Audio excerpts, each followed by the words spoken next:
Awalnya Februari itu mual aja, kemudian disertai muntah. Coba bertahan seminggu, akhirnya nggak kuat.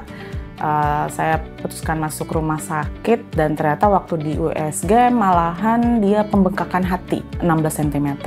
Jadi mual muntahnya karena hatinya bengkak, menekan usus dan lambung.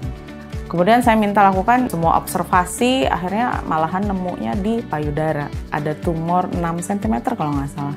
Kemudian saya CT scan juga dan ternyata penyebarannya udah sampai tulang dan lim. Lim itu apa sih? Kelenjar getah bening. Awalnya itu waktu pertama kali dengar diagnosa dokter stadium 4, ya otomatis sudah nggak bisa mikir apa-apa lagi.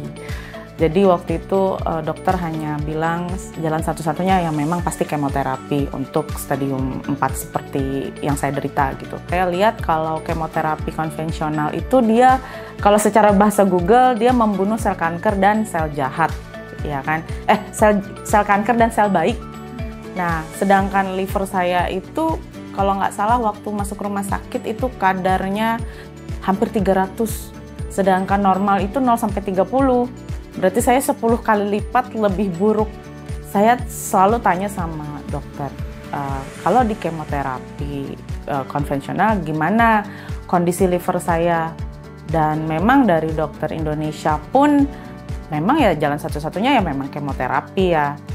Cuma feeling saya juga, saya sudah punya feeling bahwa kayaknya saya nggak kuat kalau kemoterapi konvensional. Gitu. Akhirnya saya dan adik saya putuskan, ya sudahlah kalau memang kemo. Cuma waktu itu adik saya bilang, kita coba ke Pineng. Gitu. Cuma ternyata di Pineng juga ya metodenya sama, kemoterapi juga gitu. Ya sudahlah.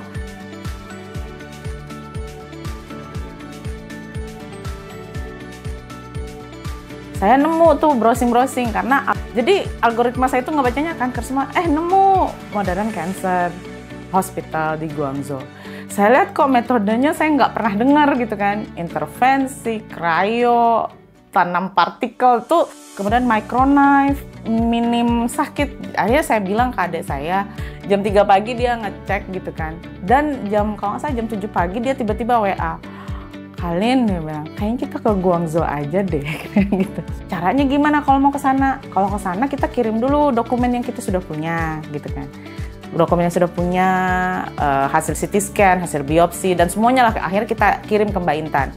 Akhirnya waktu link Zoom, yang bikin dari semua meeting kita dengan dokter di Guangzhou waktu itu secara online, satu kalimat dokter yang menjawab semua kekhawatiran. Dia bilang, kami tidak akan melakukan kemo apapun sebelum liver kamu sembuh. Jadi hanya satu-satunya rumah sakit, saya nggak tahu ya rumah sakit lain, cuma dari semua observasi saya gitu, rumah sakit ini yang satu-satunya memperhatikan liver saya gitu. Karena dokter sudah bilang liver saya nggak mampu, sesuai feeling saya, karena saya juga basic kan bukan kedokteran. Cuma saya sudah tahu kondisi saya udah nggak kuat, liver saya tuh udah, maksudnya saya makan satu hari cuma 1 suap, karena udah nggak bisa, liver saya udah nggak bisa. Terus saya bilang nggak apa-apa, saya kan punya asuransi gitu. Mau selama apapun gitu, yang penting saya sembuh. Udah, akhirnya saya putuskan kalau nggak salah Maret kalau nggak salah. Saya putuskan ke sini. Kemudian saya juga nggak tahu jenis visanya. Nah itu semua dibantu Mbak Intan. Saya cuma tinggal ngirimin data, kirimin dokumen, foto, visa, dan tipe visa saya itu S2 untuk berobat. Segala undangan itu semua sama perwakilan yang ngurus. Saya udah nggak ada ngurus apa-apa sih, cuma ngisi-ngisi biodata.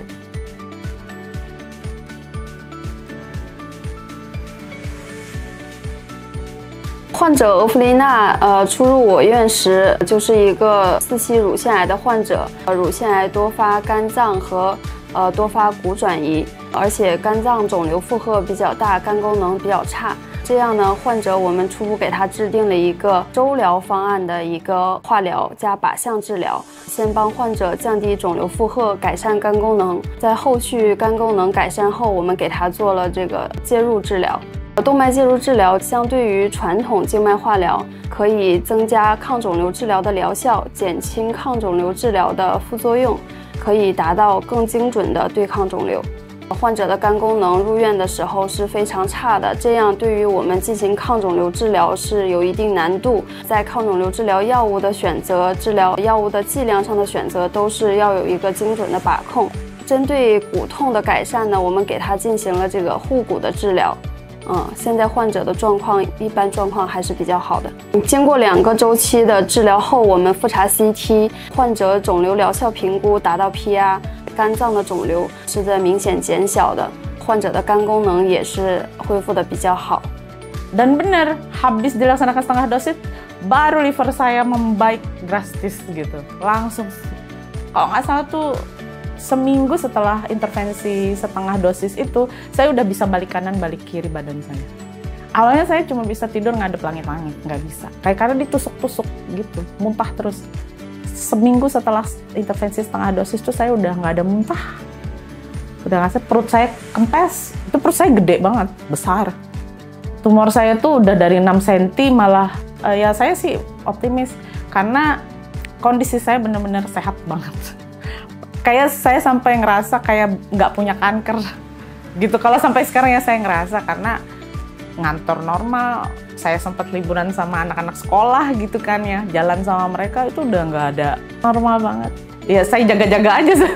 Udah makan, pengennya makan terus aja sih. Cuma saya tahan aja. Jadi overall saya udah jadi manusia normal lah ya. Dibandingkan 3 bulan apa 2 bulan yang lalu tuh udah bener-bener nggak bisa bangun, nggak bisa makan, perut sakit, mual, muntah. Sekarang sampai saya ketemu teman-teman saya juga, yakin kamu kena kanker gitu, yakin kamu sudah kemo gitu kan.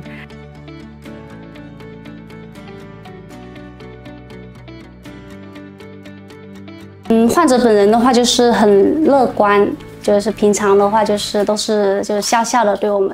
然后他现在就是做完就是一些治疗之后的话，就是有明显的一个好转，就是还是要保持良好的愉悦的心情，就是回家之后的话就是少去人群密集的地方，戴口罩，多休息，然后饮食上的话要多补充营养，就希望患者早日康复，然后越来越好。 Dokter dan penerjemah maupun suster di sini tuh kayak menenangkan. Jadi beliau bilang kita berjuang sama-sama. Masih bisa terhandle lah. Cuma kalau saya sedikit aja saya ngerasa sakit, itu suster pasti langsung ngasih tindakan. Seperti saya ruam. Ruam itu kayaknya nggak sampai sehari deh. Langsung diinfus anti alergi udah langsung sembuh aja gitu. Malah mungkin kayaknya yang lebih panik susternya daripada pasiennya.